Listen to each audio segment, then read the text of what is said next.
Willie Mays, often hailed as one of baseball's greatest players, left an indelible mark on the sport with his extraordinary skills and charisma. Over his illustrious two-decade-plus career that spanned from 1951 to 1973, Willie accumulated staggering statistics, including 3,283 hits, 660 home runs, and 1,903 runs batted in. While some didn't really rock with him, like Jackie Robinson, his legacy transcended generations, inspiring countless athletes and baseball enthusiasts with his enduring impact on the game. But romantically, Willie tried to be low-key about his marriages, but that was not always possible, obviously. His first wife was seen as a gold digger, and it took him about a decade to propose to the woman that would become his second wife. Soon, of course, I'm going to tell you all about it. But first, if you're new in the pews, I'll Tell You What is a podcast that's all love Black history. I'll Tell You What is presented by Hueido, and I'm Ashley, your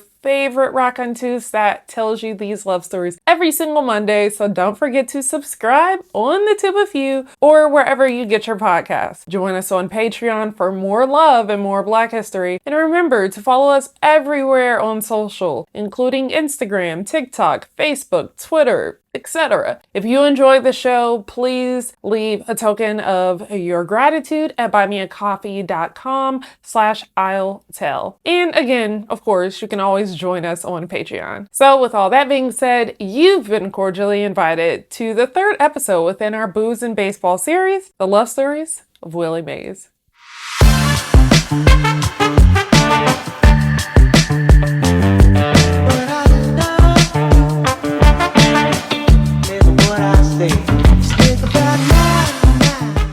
In May 1955, Willie met, quote, a stunning light-skinned black woman with high cheekbones at the Red Rooster, a speakeasy in Harlem. The woman was Margaret Wendell Chapman. Then, Willie was in his fourth season with the New York Giants. Not long after meeting, they had their first date at a drive-in movie. Now, Marguerite was likely unlike no other woman he'd ever entertained. I mean, for one, though we might not really recognize her name, she was a socialite. She was friends with many of the jazz greats like Louis Armstrong, Duke Ellington, and Miles Davis. She was a been there, done that kind of girl. So in the 1950s, her name was frequently mentioned in Jet magazine, mostly gossiping about her romantic rendezvous, marriages, and what she wore. In 1952, they wrote about a time when she, quote, hit town with 5 trunks of clothes. Her twice-a-day change dazzles local ladies. So basically, Miss Marguerite could not be seen wearing just one outfit a day. In 1953, Jet reported on her return to New York from Chicago since she got into an argument with her boyfriend. Again, clocking her attire, they wrote, quote, she brought 10 trunks of clothes, including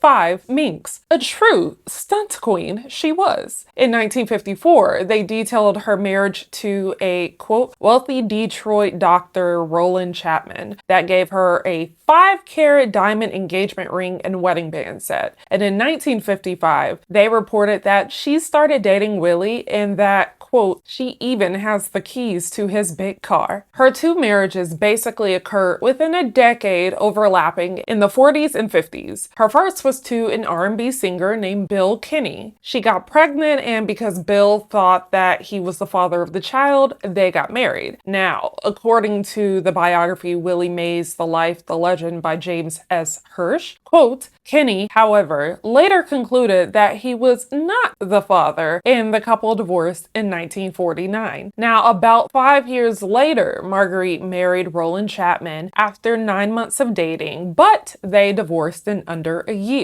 Willie's friends and colleagues, however, did not like that lady and definitely didn't like her being with Willie.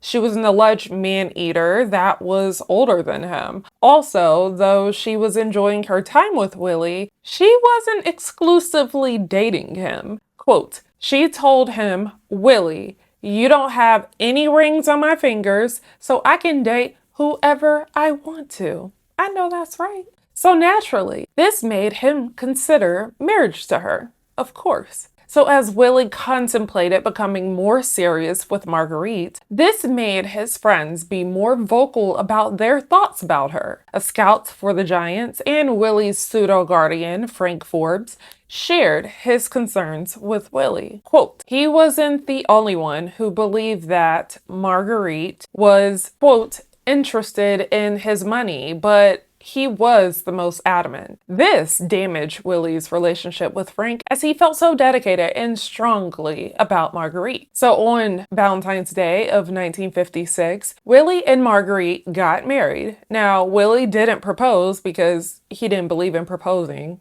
but for marriage number 3, Marguerite must not have cared too much. Along with friends and family, they skedaddled their way down to Maryland to get married at the courthouse the same day. Upon return to New York, quote, they were shocked to see her home surrounded by photographers, camera crews, and reporters. Someone had leaked the news. So, if you could not tell, Willie got his first taste of married life to Marguerite and soon would see if what his friends warned him about would be true or not.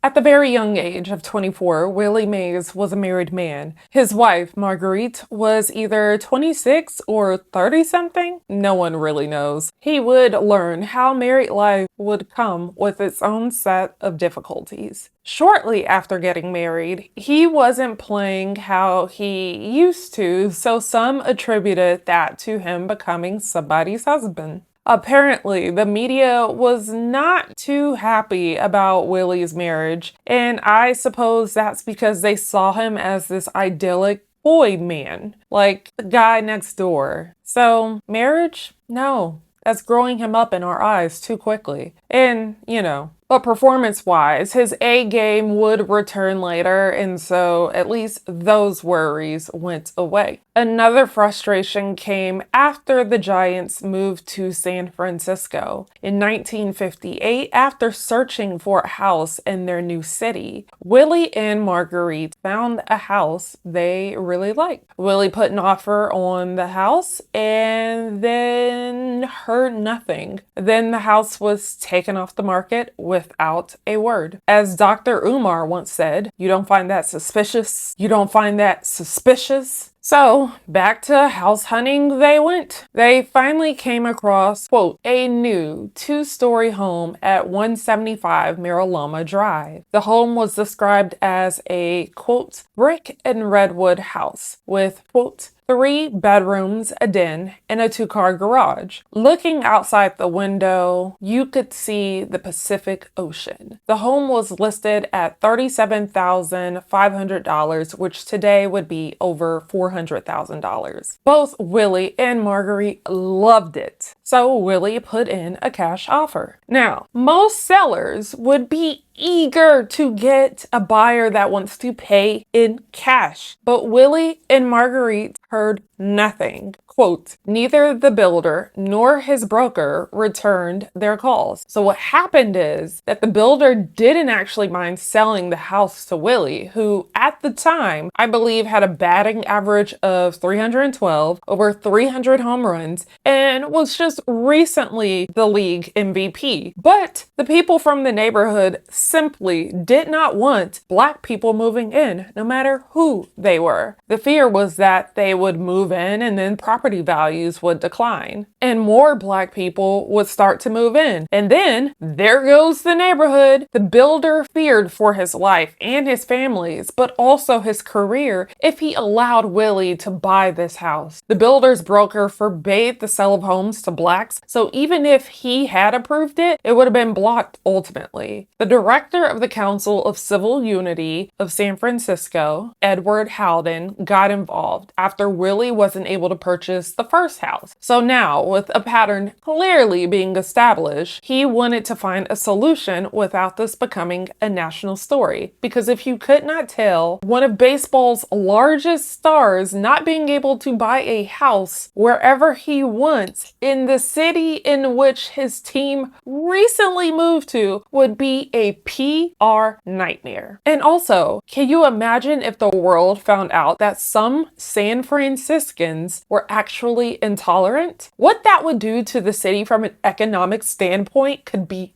devastating. Not to mention, again, that this would become such a PR nightmare, especially as California was seen as one of the more progressive states even back then. So quickly, city officials like the mayor and the city supervisor were pulled in to help Willie get this house. But as you'd guess, his supporters and dissenters were upset that the mayor got involved. The city representatives tried to get the Mays family to look for another house, preferably in a black neighborhood, but Willie and Marguerite stood their ground. The media finally got wind of the situation and published a front page article in the San Francisco Chronicle that mentioned the builder's perspective and fears, the director's disappointment, and the sentiments from the Mayses as well. Willie, who was known for not speaking publicly about controversial issues, even those that impacted people that looked like him and low-key was the reason why Jackie Robinson could not stand him, said he was, quote, not even mad about essentially not being able to buy the house for him and his family because of his race. He just felt like the builder was doing his job and his family would have been impacted too. So he got that from kind of like a man-to-man perspective. When this article came out, this started a domino effect of more journalists wanting to cover the story. And that made the pressure on the builder get thicker and thicker. And ultimately, the builder just conceded and accepted Willie's offer. The builder's broker, quote, returned his brokerage contract. He preferred to forego his $1,125 commission than do business with a black man. But with that behind them, as much as that really could be behind them, Willie and Marguerite moved into their new home and was eager to see what life in San Francisco would hold for them.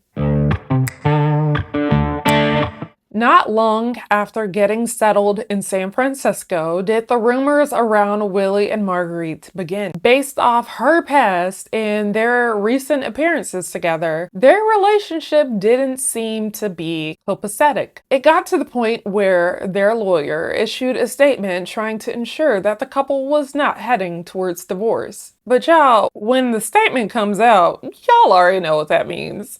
I mean, truthfully, usually those kind of stories are coming from a place of honesty. Most reporters don't wake up one day and just declare the end of a marriage about a couple that is perfectly content. So less than 2 years after they bought the home on Mariloma Drive, Willie and Marguerite and their son, Michael, whom they adopted after the 1958 season, quote, decided to move back to New York. Ultimately, they never felt accepted in the neighborhood, which obviously, I mean, the neighbors never wanted them to move there in the first place and were very vocal about it before they even moved in. So they then bought a $75,000 7-bedroom, 5-bathroom home in New Rochelle, and when baseball season was in, Willie would rent a home in San Francisco for him to stay in. So by January of 1961, things continued to escalate and Willie left New York to head to Birmingham, quote, where he lived in a hotel for a month, spent time with his friends, and tried to clear his head. Because what the news had been speculating for some time appeared to be real. Willie and Marguerite were having trouble. Willie hated being asked about the status of his marriage, as indicated in this quote. Why is it every time my wife and I have a fight, rumors start we're getting divorced? For 4 years, all I've read and heard is that our marriage is over, and I think these stories ought to stop. He claimed he went to Birmingham because too many members of Marguerite's family were living in their home. But honestly, at the time, it was only her teenage daughter and Willie's brother that were there in addition to Marguerite and Michael. So, also, the reporters latched on to the finances of the Mays. Quote, his high salary provided another justification of disapproval, and for some fans, his face surely intensified those resentments. But with the foreshadowing of the end of his marriage to Marguerite, reporters would inquire about Marguerite's spending habits and how it was impacting Willie, because Let's run back the tape. They bought a $75,000 house, which is the equivalent of a home that is over $800,000 today. And Willie was staying in a hotel room plus spending money to rent a house in San Francisco. And that's literally just the residential part of this. Even though Willie was barnstorming, which meant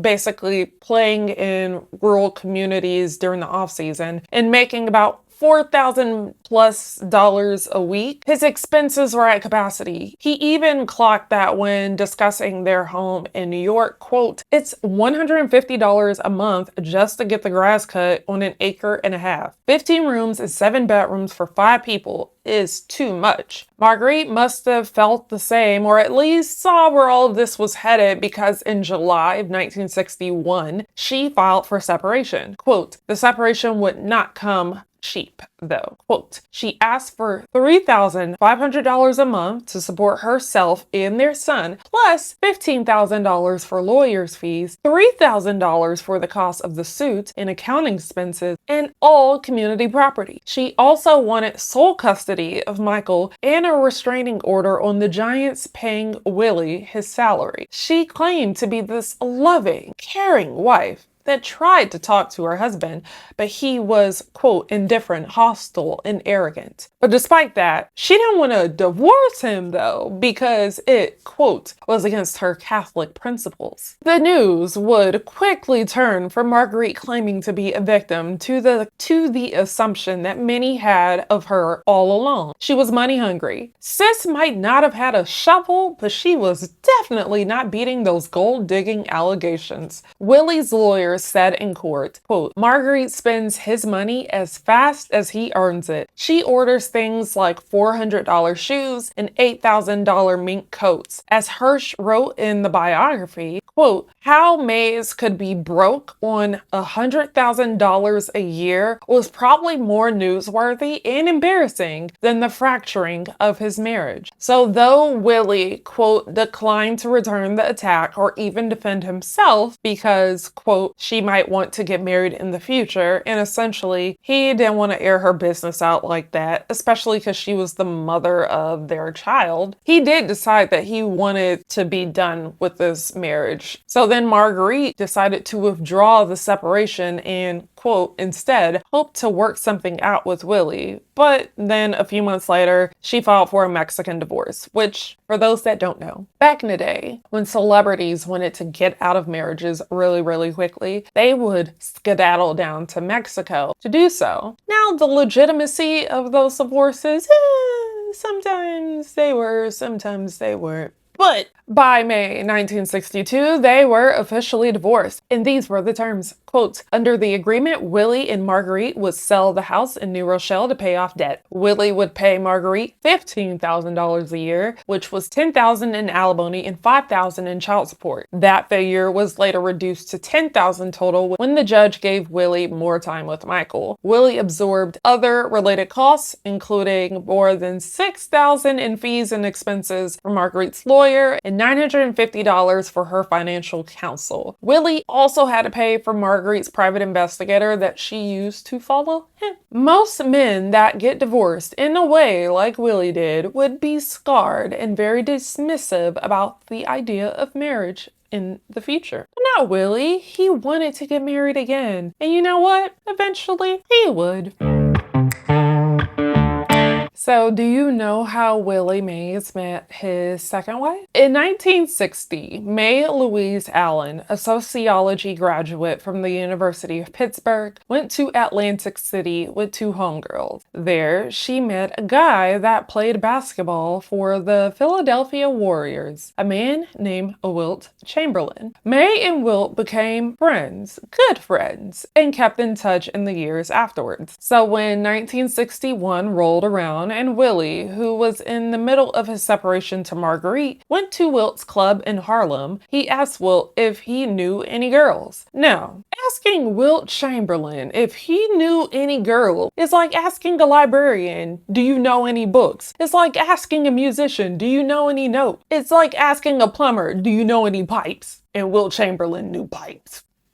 Wilt gave Willie Mays' number. May then was a grad student at Howard University. Willie called her. May asked, "Who was this?" He said Willie Mays, and May assumed that this was a joke and hung up. As she flipped through the newspapers, she noticed an article that mentioned Willie was in town, and she was instantly gagged. Like, wait, that might have actually been the Willie Mays calling me? Thankfully, though, he called back and told her that Wilt had given him her number. He took her out to his ball game, and I don't know if he took her out to the crowd, nor do I know if he bought her any peanuts nor Cracker Jacks, but I definitely know that she went with her daddy and a few of her friends. Afterwards, he asked her out to dinner. Now, when they went to dinner, I'm sure May was surprised to see that this wasn't just going to be an intimate dinner for two to get to know each other, but Willie actually brought one of his homeboys, or rather co-workers, Willie McCovey. The outcome of that evening must have been good enough, however, because May and Willie would stay in touch through the years. And after she graduated from Howard, she moved to San Francisco. So by then, though, Willie was obviously going through his divorce with Margaret, but I mean, they still found a way to date. I mean, like, not exclusively, however. May, while obviously enamored by Willie, kept pursuing her professional goals as a social worker. She was very career driven, not necessarily a woman that only purpose in life is to be a household accessory to a man. Willie, on the other hand, said he preferred a traditional lady who knew her place in the kitchen, but ultimately fell for May. Quote, "The feeling was mutual, for May's tenderness and devotion triggered a response in Willie that few had seen." Willie once had a very, very public relationship with an ex-wife that craved attention, allegedly. So perhaps that is why he never brought up May's name, nor was she ever seen with him initially. That didn't mean he was hiding a relationship the way that Canadian was hiding a child, but intentionally being private about his life. Biographer Hirsch had another assumption. Quote, "Willie was scared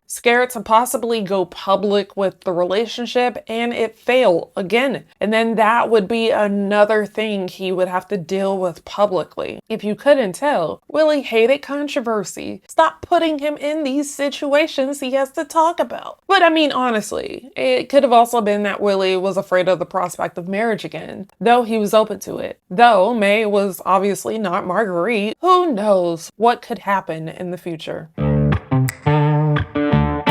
Willie and May dated for years. I can't emphasize that enough. But sometime in 1970 or so, which was about almost a decade into their relationship, quote, "He took her out to dinner and seemed unusually serious. He told her how he felt. He proposed this time by saying, quote, 'I want to marry you, but give me a little time. I don't want to lose you.' And then he put the ring on her finger," which I've already told y'all the types of proposals I hate, and that is definitely one of them. But this was a big step for Willie. The following year, when Willie turned 40, he had this big birthday party. Then he did something towards the end that surprised many, even May. Willie said in front of everyone, quote, "She's always mentioning that wherever we go, she's never introduced, and she's gotten mad at me sometimes when I don't introduce her as my girl. But she has to understand that it's different when you are going around with a baseball player. I'd like to introduce Miss May Allen." So then May gets up and she's crying because Willie has put her on the spot. He's finally tagged her on IG. He's finally claimed her. This was really real.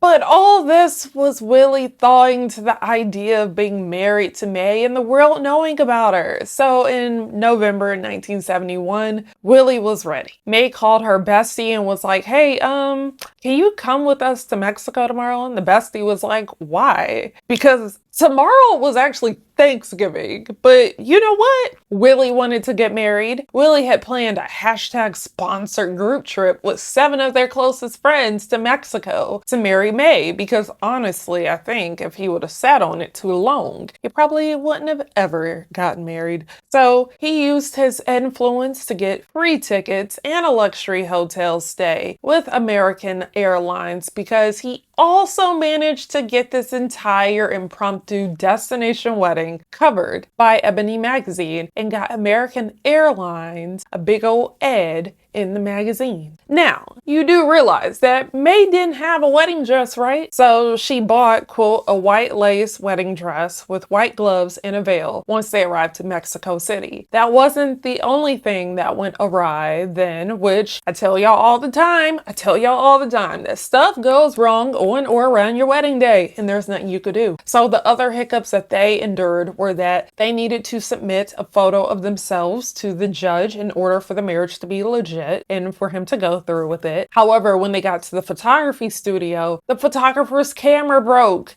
Another thing that happened was when they got back to the hotel room and got changed into their wedding clothes for the ceremony, Willie's zipper broke. But you can't stop what God has for you, so they made it to the judge and all was well. They got married. Then they honeymooned. Meaning Willie, May, and all of the friends that came along for the ride. A group honeymoon. Would you do this? Seriously. But you know what? Honestly, buddy moons are actually not that uncommon. I just don't think so much with Black people, but I could be wrong. Anywho, becoming Mrs. May Mays made her a little bit more domestic than before. Quote, she cooked, cleaned, answered his mail, packed his luggage, sent out the Christmas cards, paid the bills, took care of the new poodle, and helped with the raising of Michael. She said, quote, if you love the guy, it's worth it. Willie and May remained married for 41 years. When May was 59 in 1997, she was diagnosed with a type of dementia. Then Willie, who was long retired, became her caregiver. And she lived with the disease for about more than 15 years before passing away on April 19th, 2013. So just a little over 11 years ago. Willie, however, never married again. Willie Mays, the baseball star for the Birmingham Black Barons, New York and San Francisco Giants, and the New York Mets, had over 660 home runs and a batting average of .302. He had over 3,000 hits throughout his decade-plus career and a batting average of .302. He had over 3,000 hits throughout his 2-decade-plus career, and yet all that success could not stop him from having marital woes and encountering loss. His first marriage to Margaret was a story of 2 polar opposites that lived beyond their means, and his second and final marriage to May showed him patience and care. All in all, approaching the age of 93, Willie has lived a very, very full life, one full of love as well.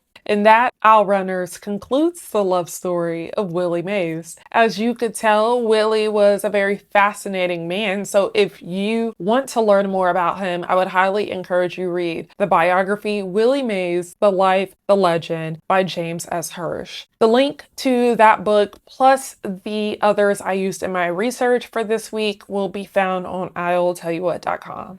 Don't forget to become an Owl Runner on Patreon. Follow I'll Tell You What everywhere and come back next week for another love story. We will be celebrating 1 year of the podcast officially next week, and we're going to wrap our booze and baseball series as well. See you in the pews.